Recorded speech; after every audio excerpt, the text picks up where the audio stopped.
Hello and welcome back once again to Movie Reviews. So just got out of my second movie, which was Innocence. I think it just opened yesterday or today or the day before, sometime this week. So I'm actually seeing this one while it's still fresh. The other one that I'm going to be seeing next, which actually opened last week, I wanted to see first, but the times were a little wonky on which one I could get to in time. So we're seeing Innocence first, and then I'm going to see another one after this, and maybe another one after that if I'm not too tired. But you'll have to wait and find out if I want to see it. If not, then I'll probably go see it tomorrow, because there's another movie playing over at the other theater that's closer to my house that's not playing here that I still want to see, and the last movie I would watch over here is playing over there as well. So rather than just going over to the theater by my house for one movie for the day, I might skip one here and see two over there, if that makes sense. Just to kind of make a day out of it, you know. So yeah, we went and saw Innocence. I really wanted to like this movie going into it. The preview looked interesting. Sort of. I mean, it looked like something I'd seen before, but I was like, I'll give it a try. That, the other thing that it was similar to, I sort of liked, so, like a guilty pleasure type of thing, so maybe I'll like this. I was actually kind of impressed with it when it started, because it didn't bullshit around. It jumped straight into the story, and a bunch of shit happened all at once, and you're like, whoa, that was quick. Is this going to be the pace of the whole movie? No. So it starts out, chick and her dad and her mom are out on the beach at their beach house. Mom and daughter are going out surfing while the dad's sitting on the beach taking pictures, and I guess he's a novelist or something, so he's working on his novel or whatever. So they're out surfing, and wave comes up. Mom disappears under the waves. Where'd Mom go? So then cuts to immediately to like 4 months later. They're moving out of the beach house into the city. You find out that some random friend of the dad, like, they don't explain how they know this lady, but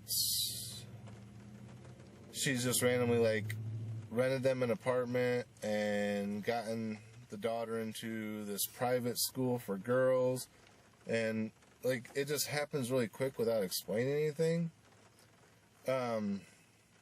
So then, like, they're in the apartment, and the girl opens up her closet, and there's, like, she sees a ghost. Ooh, big jump scare.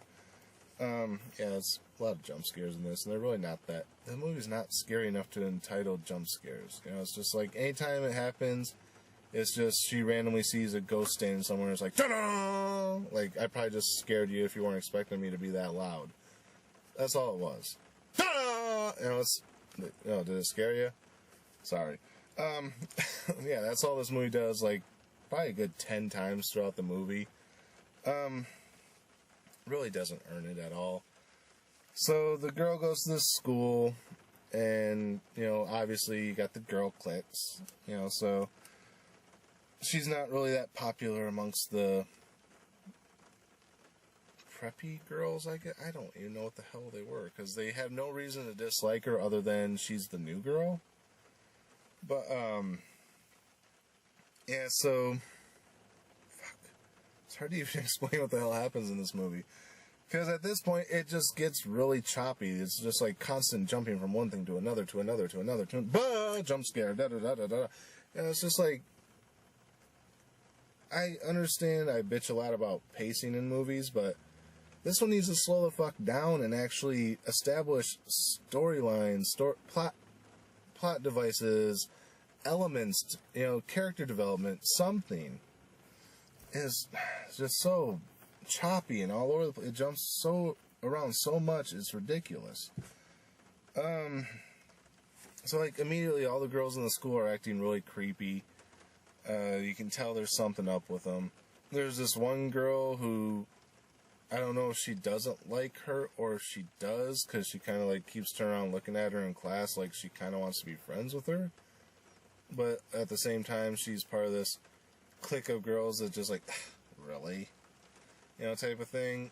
So, then that girl ends up, spoiler, committing suicide. I think they showed that in the trailer, so it's not really a spoiler.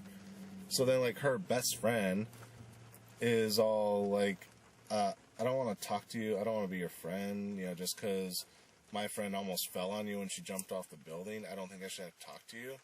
She's just like a real cunt to her through the rest of the movie for no reason whatsoever.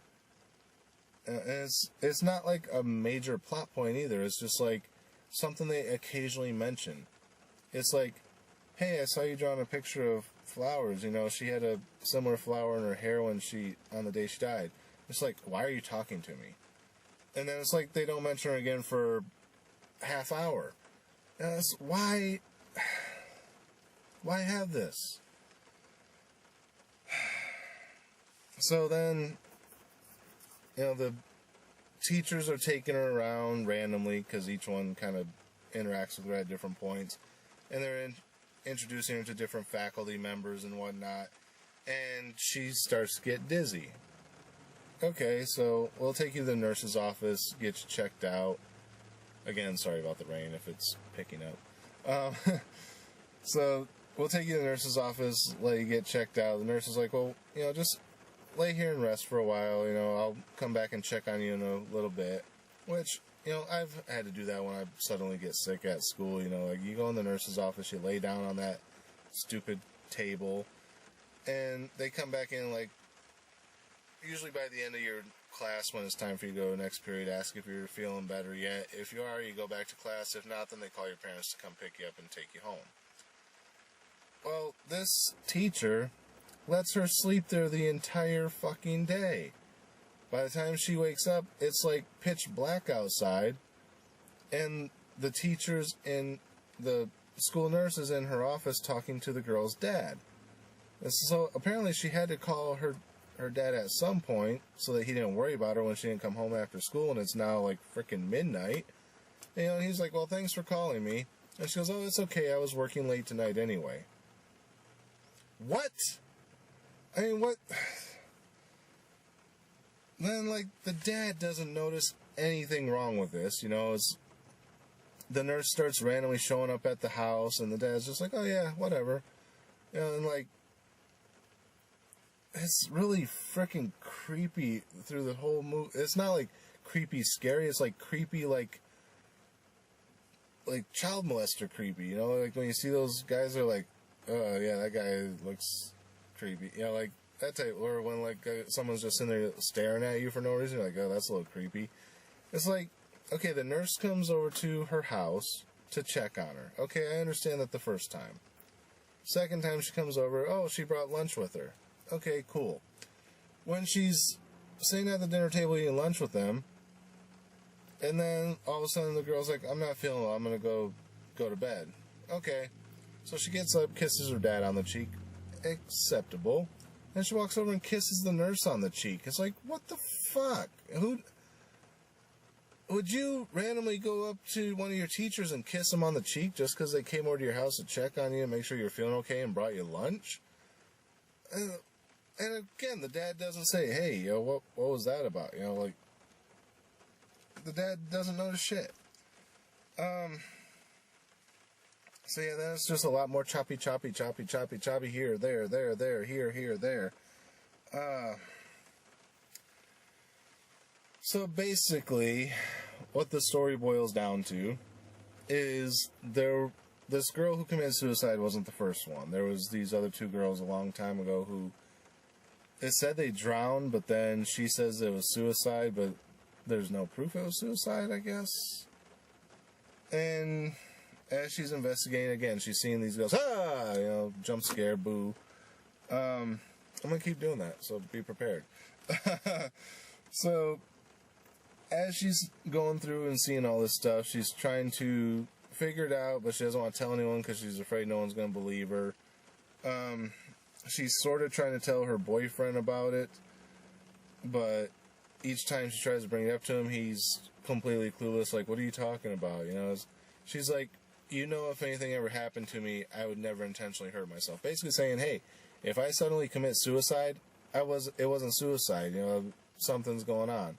He goes, well, what are you talking about? And she goes, I think the book, all the school faculty is in this book club. And they keep, like, building up to this thing about her dad reading part of his new novel at their book club. It's like, it's supposed to be this big thing. Nothing ever comes of it. They keep building up. Hey, you gotta go to this event, you gotta go to this event, and it just never happens. Only thing that comes of it is the dad ends up sleeping with the frickin' nurse the third time in a row she comes over to check on the daughter. It's like, whatever. So then they're dating, she's apparently moved in with him and whatnot.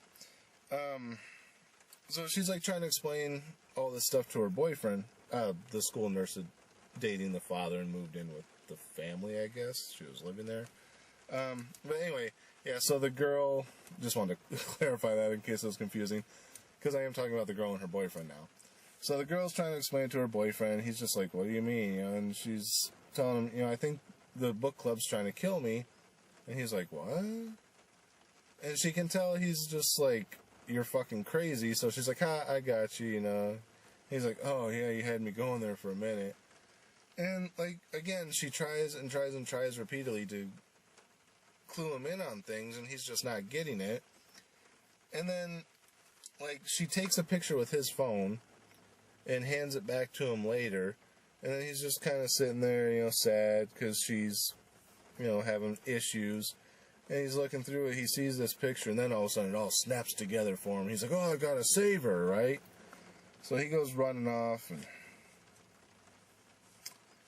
so basically what the story boils down to is the school faculty book club, whatever the fuck you want to call them, are some form of witches or some ancient Greek demon something or other. She was reading these mythology books, and I wasn't really paying attention at that point. And basically they maintain their eternal youth by drinking the blood of virgins. Witch stories, right? Which is what I thought it was going to be to begin with. It was witches. So they are basically gathering up these young virgin girls, drinking their blood, and it allows them to live forever. So they basically capture her, tie her down to this altar, which then suddenly there's this Emperor Palpatine looking person that I think is a woman just standing there, and it's never explained who this is, why they are there. Do they have to be there for this ritual? Are they the ones that gave this knowledge to the faculty? Who the fuck is this person?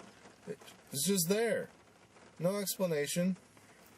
So anyway, they tie her down to this altar, and they're performing this ceremony, and they slit her wrist and drain it into a cup.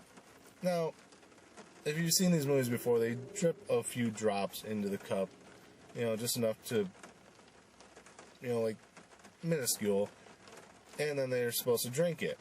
These motherfuckers fill this entire fucking pimp goblet pretty much full to the top with this girl's blood. Okay, after that much blood loss, you ain't awake. You're not barely hanging on to consciousness. Your ass is out. But she's sitting there, like, wide awake, not even, like, feigning slightly, like, oh, I can't focus, nothing. And she's just like, hey, you're not going to get away with this. And it's like, really? You would be out, girl. So then they drink from the cup, and, it turns out she's not a virgin anymore because they had sex earlier. So now she's like, well, your blood's worthless to me, but you can join us. Twist ending, right? Oh, you can join us. I can let you drink some of my blood, and it'll grant you the immortality that is granted to all of us. So, of course, she takes a drink of it and then spits it in the teacher's face, or in the nurse's face. So then they start fighting, and she stabs the nurse in the heart with this dagger, and she turns to dust. All of the faculty turn to dust. They all crumble before their eyes as they're running away. Except this fucking Emperor Palpatine person is just in there like, hey, just smiles at the camera like, hey, I'll be back. Kind of like Skeletor at the end of Masters of the Universe. Wow, that was a reference. But, so then, all the faculty are dust now because she stabbed this one with the dagger. I don't know why it would affect the others and not the Emperor Palpatine looking person, but yeah, so then they run outside and they're like, he's like, oh, you know, again, she's running while she's bleeding from the wrist. You know, they severed an artery, she's running, which would be fucking gushing blood. Nope, she's fine. So then, you know, they get outside and he's like, oh, we're safe now. And then, big twist ending, so if you don't want the spoiler, cover your fucking ears. Because, boom, her fucking eyes light up like all the other ones. And just because she held that little bit in her mouth before she spit it out, she's now immortal. Then why the fuck didn't she just turn to dust when all the other bitches did? Oh, man, she's a super immortal like Emperor Palpatine over there. She's got some connection with them that's keeping her alive. What the fuck happened in this movie? I mean, if it sounds like I'm just rambling incoherently, that's because that's what the fuck happened in this movie. It was just jump here, jump there, bah! Jump here, jump here, jump here, bah! You know, sorry. I'll stop doing it now, I promise. But yeah, so I really wanted to like this movie going into it. I really, really did. Just, it didn't happen. As far as a star rating, fucking hell. No.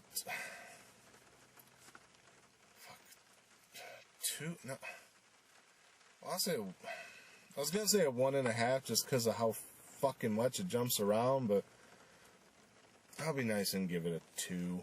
I'm not gonna give it a 2.5 because I almost gave fucking Dragons a 2.5, and that's a lot fucking better movie than this thing was. So yeah, 1.5, maybe a 2 on this one. Well, you know, 1.5. But unless you're just a completely ignorant to the world teenage girl, that's the only people that are going to like this movie. If even them, honestly, I give teenage girls a lot more credit than to like this shit. I can understand liking Twilight. Okay, I get that. I can understand 50 Shades of Grey or whatever the hell other things girls are into. This, if you're into this, there's something wrong with you. Seek help.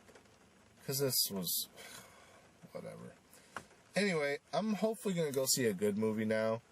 I'm not going to tell you what it is yet. Tune in later. No spoilers. Yeah. That's my review of Innocence. So, as always, thank you for watching, and we'll see you on the next episode of Movie Reviews.